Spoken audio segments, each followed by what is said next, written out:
Jeremias capítulo 1. Palavras de Jeremias, filho de Hilquias, um dos sacerdotes que estavam em Ananote, na terra de Benjamim. A ele veio a palavra do Senhor nos dias de Josias, filho de Amon e rei de Judá, no 13º ano do seu reinado, e também nos dias de Jeoaquim, filho de Josias, rei de Judá, até ao fim do ano 10º de Zedequias, filho de Josias, rei de Judá, e ainda até ao 5º mês do exílio de Jerusalém. A mim me veio, pois, a palavra do Senhor, dizendo: Antes que eu te formasse no ventre materno, eu te conheci, e, antes que saísses da madre, te consagrei e te constituí profeta às nações. Então lhe disse eu: Ah, Senhor Deus, eis que não sei falar, porque não passo de uma criança. Mas o Senhor me disse: Não digas, não passo de uma criança, porque a todos a quem eu te enviar, irás, e tudo quanto eu te mandar falarás. Não temas diante deles, porque eu sou contigo para te livrar, diz o Senhor. Depois estendeu o Senhor a mão, tocou-me na boca, e o Senhor me disse: Eis que ponho na tua boca as minhas palavras. Olha que hoje te constituo sobre as nações e sobre os reinos, para arrancares e derribares, para destruíres e arruinares, e também para edificares e para plantares. Veio ainda a palavra do Senhor, dizendo: Que vês tu, Jeremias? Respondi: Vejo uma vara de amendoeira. Disse-me o Senhor: Viste bem, porque eu velo sobre a minha palavra para a cumprir. Outra vez me veio a palavra do Senhor, dizendo: Que vês? Eu respondi: Vejo uma panela ao fogo, cuja boca se inclina do norte.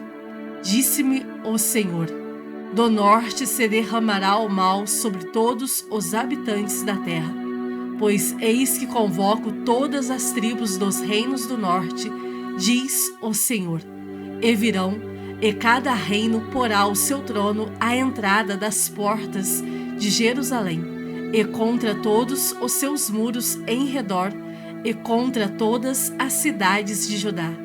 Pronunciarei contra os moradores destas as minhas sentenças, por causa de toda a malícia deles, pois me deixaram a mim, e queimaram incenso a deuses estranhos, e adoraram as obras das suas próprias mãos.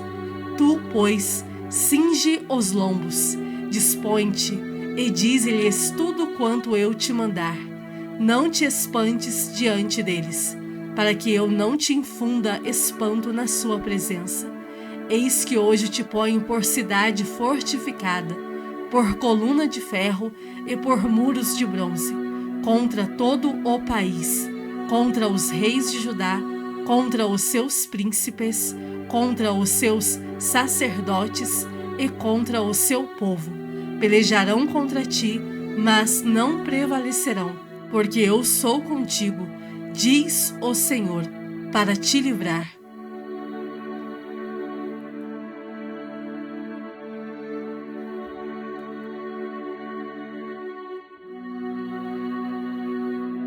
Jeremias capítulo 2. A mim me veio a palavra do Senhor, dizendo: Vai e clama aos ouvidos de Jerusalém. Assim diz o Senhor: Lembro-me de ti, da tua afeição quando eras jovem, e do teu amor quando noiva, e de como me seguias no deserto, numa terra em que se não semeia. Então Israel era consagrado ao Senhor, e era as primícias da sua colheita. Todos os que o devoraram se faziam culpados. O mal vinha sobre eles, diz o Senhor. Ouvi a palavra do Senhor, ó casa de Jacó, e todas as famílias da casa de Israel. Assim diz o Senhor: que injustiça acharam vossos pais em mim, para de mim se afastarem, indo após a nulidade dos ídolos, e se tornando nulos eles mesmos, e sem perguntarem: onde está o Senhor, que nos fez subir da terra do Egito? Que nos guiou através do deserto, por uma terra de ermos e de covas, por uma terra de sequidão e sombra de morte, por uma terra em que ninguém transitava e na qual não morava homem algum? Eu vos introduzi numa terra fértil, para que comesseis o seu fruto e o seu bem, mas depois de terdes entrado nela, vós a contaminastes, e da minha herança fizestes abominação. Os sacerdotes não disseram: onde está o Senhor? E os que tratavam da lei não me conheceram. Os pastores prevaricaram contra mim. Os profetas profetizaram por Baal e andaram atrás de coisas de nenhum proveito. Portanto, ainda pleitearei convosco, diz o Senhor, e até com os filhos de vossos filhos pleitearei. Passai as terras do mar de Chipre e vede. Mandai mensageiros a Quedar e atentai bem, e vede se jamais sucedeu coisa semelhante. Houve alguma nação que trocasse os seus deuses, posto que não eram deuses? Todavia, o meu povo trocou a sua glória por aquilo que é de nenhum proveito. Espantai-vos disto, ó céus, e horrorizai-vos. Ficai estupefatos, diz o Senhor, porque dois males cometeu o meu povo. A mim me deixaram o manancial de águas vivas, e cavaram cisternas rotas, que não retêm as águas. Acaso é Israel escravo ou servo nascido em casa? Por que, pois, veio a ser presa? Os leões novos rugiram contra ele, levantaram a voz. Da terra dele fizeram uma desolação. As suas cidades estão queimadas, e não há quem nelas habite. Até os filhos de Mênfis e de Táfnis te pastaram o alto da cabeça.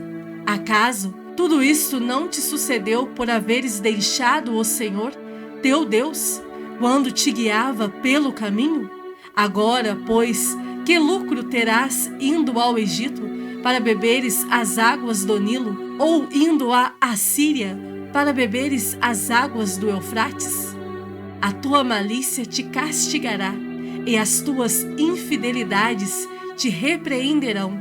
Sabe, pois, e vê que mal e quão amargo é deixares o Senhor, teu Deus, e não teres temor de mim, diz o Senhor dos exércitos.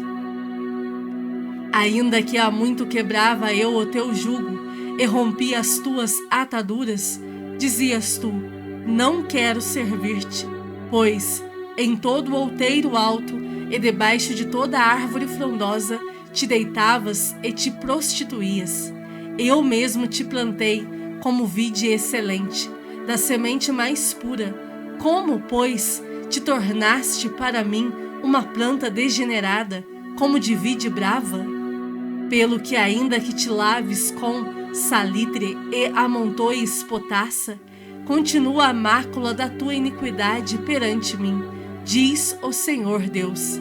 Como podes dizer: não estou maculada, não andei após os Balaíns? Vê o teu rastro no vale, reconhece o que fizeste, dromedária nova de ligeiros pés, que andas zigue-zagueando pelo caminho, jumenta selvagem, acostumada ao deserto e que, no ardor do cio, sorve o vento. Quem a impediria de satisfazer ao seu desejo? Os que a procuram não têm de fatigar-se, no mês dela a acharão. Guarda-te de que os teus pés andem desnudos e a tua garganta tenha sede. Mas tu dizes: não, é inútil, porque amo os estranhos e após eles irei. Como se envergonhe o ladrão quando o apanham, Assim se envergonham os da casa de Israel.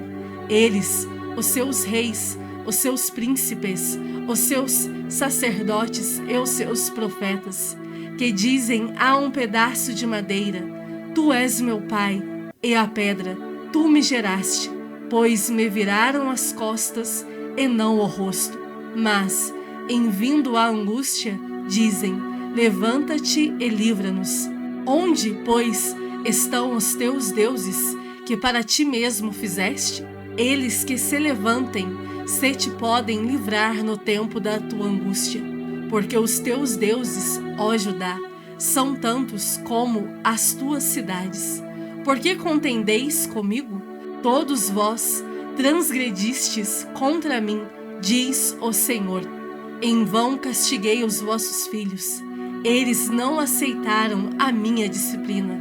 A vossa espada devorou os vossos profetas como leão destruidor. Ó, que geração! Considerai vós a palavra do Senhor. Porventura, tenho eu sido para Israel um deserto?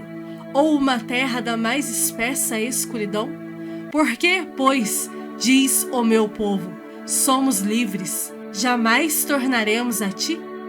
Acaso se esquece a virgem dos seus adornos, ou a noiva do seu cinto? Todavia, o meu povo se esqueceu de mim por dias sem conta. Como dispões bem os teus caminhos para buscares o amor? Pois até as mulheres perdidas os ensinaste. Nas orlas dos teus vestidos se achou também o sangue de pobres e inocentes, não surpreendidos no ato de roubar. Apesar de todas estas coisas, ainda dizes: Estou inocente. Certamente a sua ira se desviou de mim. Eis que entrarei em juízo contigo, porquanto dizes: Não pequei. Que mudar leviano é esse dos teus caminhos? Também do Egito serás envergonhada, como foste envergonhada da Assíria. Também daqueles sairás de mãos na cabeça, porque o Senhor rejeitou aqueles em quem confiaste, e não terás sorte por meio deles. Salmos de número 102. Ouve, Senhor, a minha súplica, e cheguem a ti os meus clamores. Não me ocultes o rosto no dia da minha angústia. Inclina meus ouvidos no dia em que eu clamar. Dá-te pressa em acudir-me, porque os meus dias, como fumaça, se desvanecem, e os meus ossos ardem como em fornalha. Ferido como a erva, secou-se o meu coração. Até me esqueço de comer o meu pão. Os meus ossos já se apegam à pele por causa do meu dolorido gemer. Sou como pelicano no deserto, como a coruja das ruínas. Não durmo, e sou como passarinho solitário nos telhados.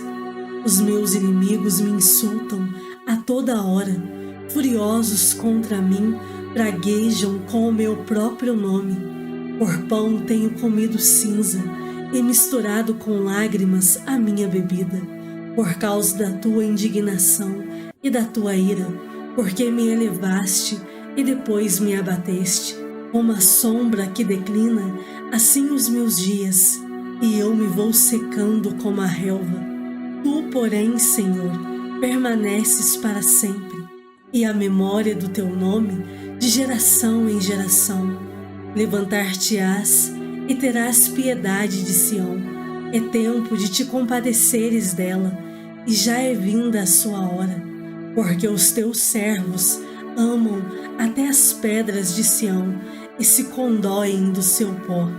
Todas as nações temerão o nome do Senhor, e todos os reis da terra a sua glória, porque o Senhor edificou a Sião, apareceu na sua glória, atendeu a oração do desamparado e não lhe desdenhou as preces. Ficará isto registrado para a geração futura, e um povo que há de ser criado louvará ao Senhor, que o Senhor, Do alto do seu santuário, desde os céus, baixou vistas à terra, para ouvir o gemido dos cativos e libertar os condenados à morte, a fim de que seja anunciado em Sião o nome do Senhor e o seu louvor em Jerusalém, quando se reunirem os povos e os reinos para servirem ao Senhor. Ele me abateu a força no caminho e me abreviou os dias. Dizia eu: Deus meu, não me leves na metade de minha vida, tu, cujos anos se estendem por todas as gerações. Em tempos remotos lançaste os fundamentos da terra, e os céus são obra das tuas mãos. Eles perecerão, mas tu permaneces. Todos eles envelhecerão como uma veste, como roupa os mudarás e serão mudados. Tu, porém, és sempre o mesmo, e os teus anos jamais terão fim. Os filhos dos teus servos habitarão seguros, e diante de ti se estabelecerá a sua descendência. Atos, capítulo 24. 5 dias depois, desceu o sumo sacerdote Ananias com alguns anciãos e com certo orador chamado Tértulo, os quais apresentaram ao governador Libelo contra Paulo. Sendo este chamado, passou Tértulo a acusá-lo, dizendo: Excelentíssimo Félix, tendo nós, por teu intermédio, gozado de paz perene e, também por teu providente cuidado, se terem feito notáveis reformas em benefício deste povo, sempre e por toda parte, isto reconhecemos com toda a gratidão.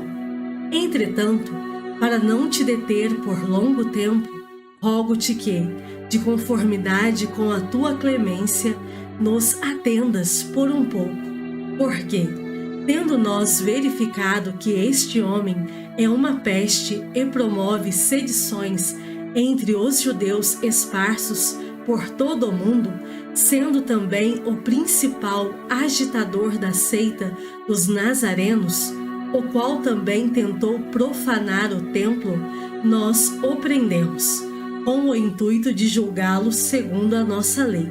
Mas, sobrevindo o comandante Lisias, o arrebatou das nossas mãos com grande violência, ordenando que os seus acusadores viessem à tua presença.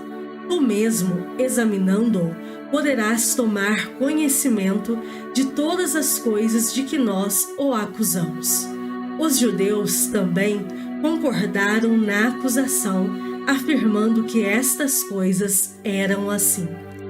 Paulo, tendo-lhe o governador feito sinal que falasse, respondeu: Sabendo que há muitos anos és juiz desta nação, sinto-me à vontade para me defender, visto poderes verificar que não há mais de 12 dias desde que subi a Jerusalém para adorar, e que não me acharam no templo discutindo com alguém, nem tampouco amotinando o povo, fosse nas sinagogas ou na cidade. Nem te podem provar as acusações que, agora, fazem contra mim.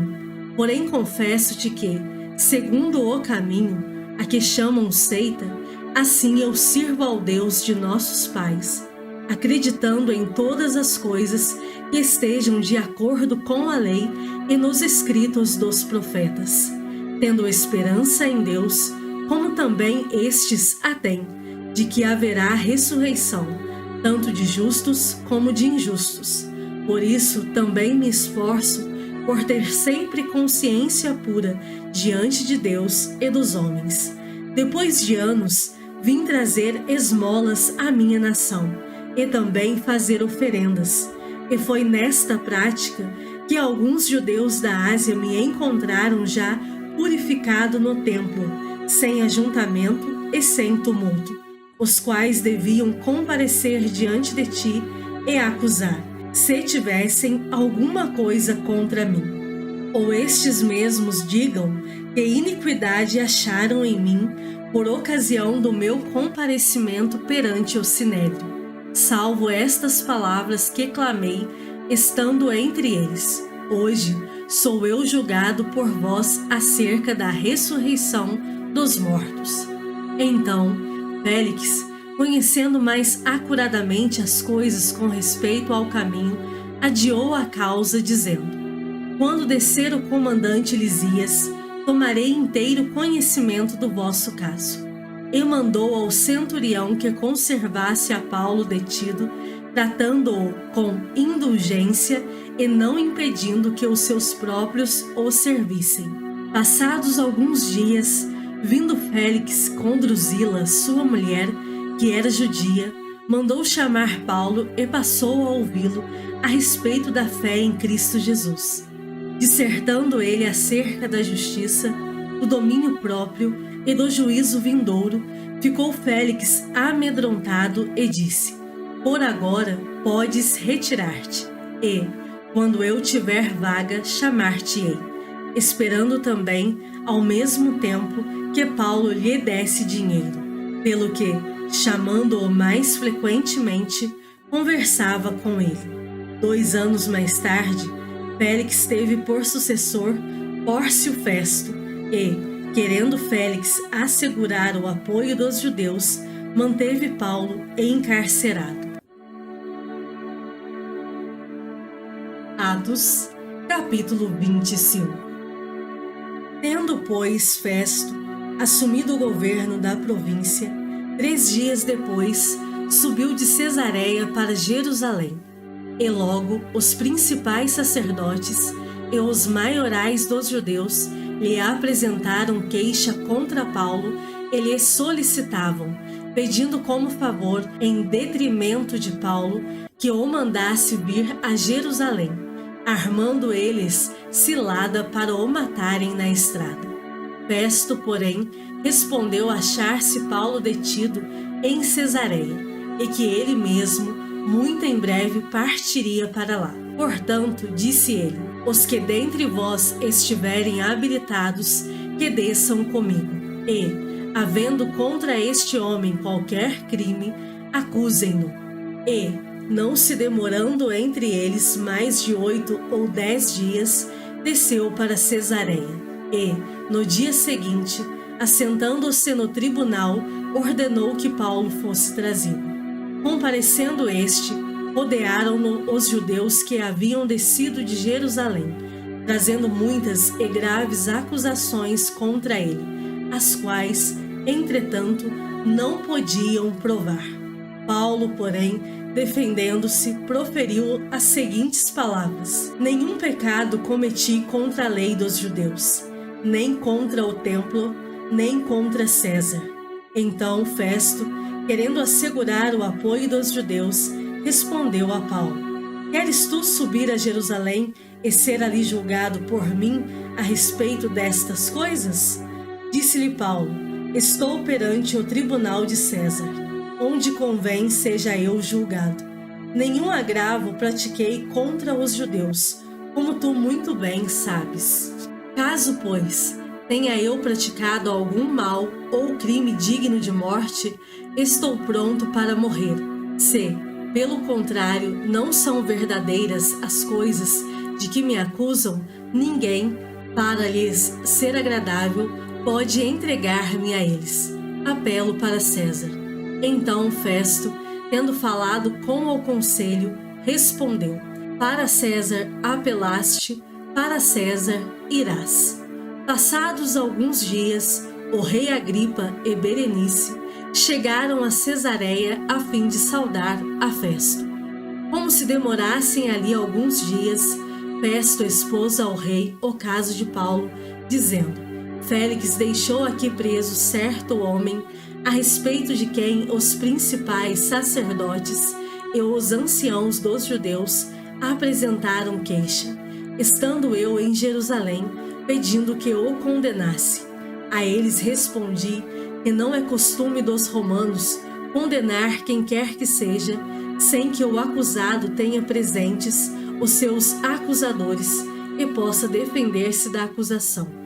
De sorte que, chegando eles aqui juntos, sem nenhuma demora, no dia seguinte, assentando-me no tribunal, determinei fosse trazido o homem. E, levantando-se os acusadores, nenhum delito referiram dos crimes de que eu suspeitava. Traziam contra ele algumas questões referentes à sua própria religião e particularmente a certo morto chamado Jesus, que Paulo afirmava estar vivo.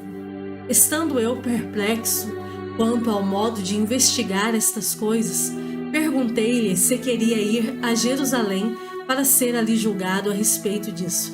Mas, havendo Paulo apelado para que ficasse em custódia para o julgamento de César, ordenei que o acusado continuasse detido até que eu o enviasse a César. Então, Agripa disse a Festo: eu também gostaria de ouvir este homem. Amanhã, respondeu ele, o ouvirás. De fato, no dia seguinte, vindo Agripa e Berenice com grande pompa, tendo eles entrado na audiência juntamente com oficiais superiores e homens eminentes da cidade, Paulo foi trazido por ordem de Festo. Então, disse Festo: Rei Agripa e todos vós que estáis presentes conosco, vedes este homem, por causa de quem toda a multidão dos judeus recorreu a mim tanto em Jerusalém como aqui, clamando que não convinha que ele vivesse mais. Porém, eu achei que ele nada praticara passível de morte. Entretanto, tendo ele apelado para o imperador, resolvi mandá-lo ao imperador. Contudo, a respeito dele, nada tenho de positivo que escreva ao soberano. Por isso, eu o trouxe à vossa presença e, mormente, atua, ó rei Agripa, para que, feita a arguição, tenha eu alguma coisa que escrever. Porque não me parece razoável remeter um preso sem mencionar, ao mesmo tempo, as acusações que militam contra ele.